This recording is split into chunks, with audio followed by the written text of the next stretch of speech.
Hay que tener en cuenta que la devoción a la Virgen del Pilar, digamos, es que es una manifestación de fe y por lo tanto tiene una dimensión religiosa. Pero también las ciencias sociales, como la antropología social, en este caso la antropología de la religión, o incluso también la sociología de la religión, también la historia, son disciplinas que contemplan a la religión como un hecho y por lo tanto lo toman como objeto de análisis para estudiarlo.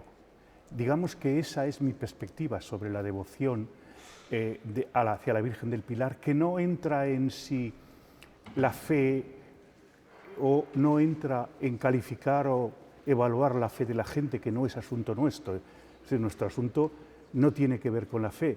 Lo que hacemos es obviamente respetar la fe de quienes la tienen, pero la perspectiva no es exactamente otra distinta. Si lo analizamos desde el punto de vista histórico, tenemos que ir a las fuentes, como hace todo historiador.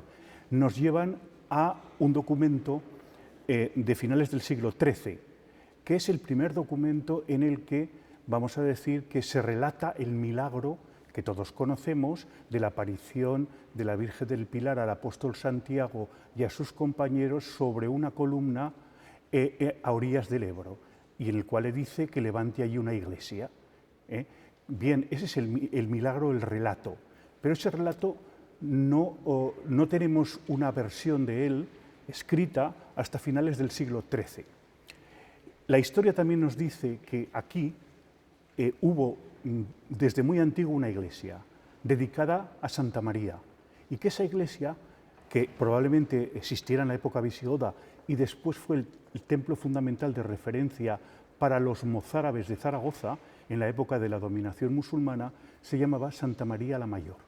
Es decir, la denominación Pilar no hay constatación de que aparezca antes del siglo XIII. ¿Por qué en el siglo XIII? Pues no lo sé, pero podríamos aducir algunos hechos históricos. Uno singular es que cuando se reconquista la ciudad de Zaragoza, no se convierte a la iglesia de Santa María Mayor en su catedral, sino que se decide convertir la mezquita en catedral y se crea la SEO de Zaragoza. Por lo tanto, a partir de ese momento hay como dos grandes iglesias en Zaragoza, Santa María la Mayor y la catedral. Eso creará quizás pues, un deseo por parte de Santa María la Mayor de ser una iglesia importante. Al mismo tiempo hay que tener en cuenta que esa es la época en la que el Camino de Santiago está en su apogeo.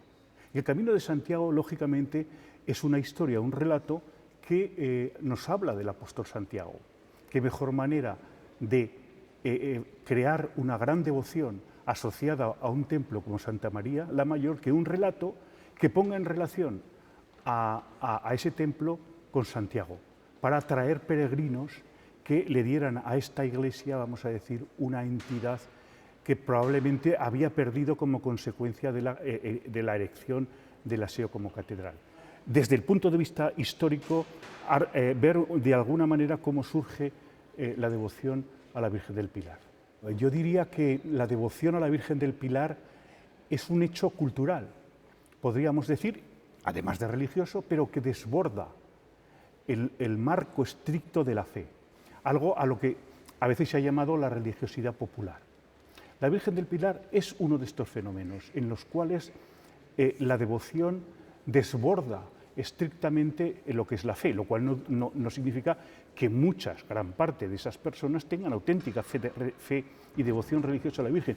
Sin embargo, puede haber otras para las cuales pese más la identidad o un sentido de la identidad del aragonés.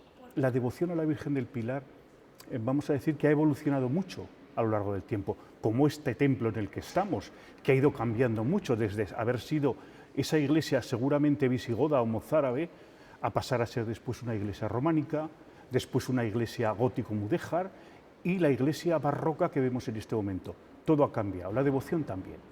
La asociación entre la devoción a la Virgen del Pilar y lo aragonés, en su arranque, yo diría que al siglo XVII. ¿Por qué? Porque la religiosidad del barroco, apoyada fundamentalmente por la monarquía, en ese momento la monarquía de los Habsburgo, hacía que la gente se vinculara a un lugar, a un espacio al cual se le dotaba de una entidad milagrosa gracias a una devoción. Entonces, ¿esto cómo sucede en el caso de la Virgen del Pilar? Pues con un hecho muy importante como es el milagro de Calanda. A un individuo que se llama Miguel Pellicer, que es vecino de Calanda, al cual le han cortado una pierna, aparece de nuevo con la pierna en su sitio. Con lo cual se atribuye eso a un milagro de la Virgen del Pilar. Hay un proceso incoado en el Arzobispado de Zaragoza que declara que es un milagro, tiene una enorme difusión en la España de entonces hasta el punto de que el propio rey Felipe IV recibe a Miguel Pellicer en la corte y le besa la pierna. Prácticamente 2 años después son las Cortes de Aragón las que proclaman a la Virgen del Pilar por primera vez patrona de Aragón.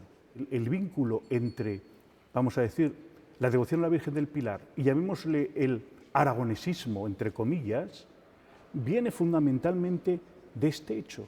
Es en ese momento en el cual se produce, digamos, esta primera asociación, en el siglo XVII, gracias al milagro de Calanda. La catástrofe que en todos los sentidos fueron los sitios, la ciudad de Zaragoza quedó arrasada, murió una gran parte de su población, ya no por la guerra, sino por el tifus, etcétera, etcétera, etcétera. Toda esa enorme catástrofe que podía haber sido evitada, sencillamente dejando entrar a los franceses, es interpretada como un ejemplo de resistencia. Y es asociada fundamentalmente a algo que es la columna, ha estado allí y no se ha movido.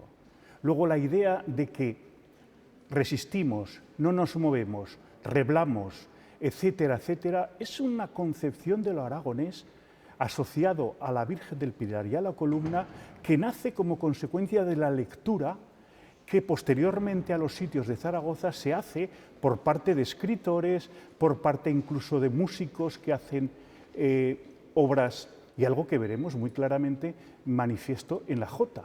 Hay aragoneses que puedan asociarse a esa identidad vinculada a la Virgen del Pilar y otros que no. Sinceramente, yo pienso que es un estereotipo. Es decir, los aragoneses no somos tozudos, ni tenaces, ni nada de nada. Los aragoneses somos como cualquier hijo de vecino. Los hay de un tipo y de otro. Luego, eso del carácter aragonés es un estereotipo que se crea a partir de entonces y que ha sido fomentado muchas veces. Y hay mucha gente que puede parecerse al estereotipo. Pero evidentemente el estereotipo, o si se quiere incluso el arquetipo de lo aragonés vinculado a la tenacidad, al no reblar, que algunos han identificado como un carácter casi genético de los aragoneses, lo cual es una barbaridad, es una idea que nace de la interpretación de lo que sucede en los sitios. Bueno, ha sido vinculada por un relato para crear, como he dicho antes, un estereotipo, que es el de la tozudez aragonesa que se planta y no se mueve. Pero eso es un tópico, insisto.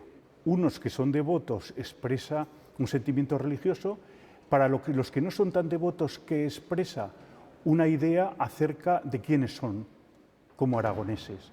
Es por una parte fe y es por otra parte identidad. Pero no de todos los aragoneses, sino de muchos, miles, ciertamente, pero una parte. La columna es un caso, es un gran ejemplo de cómo se ha conseguido crear un símbolo que permite dar un sentido a la gente o a mucha gente de que hay algo que, a pesar de que el tiempo sea siempre caduco, está allí y permanece. Un amigo mío decía, hay algo que sirve de sustento al perpetuo flujo de las cosas. Pues quizás la columna, algo que sirve de sustento para quienes tienen devoción al perpetuo flujo de las cosas.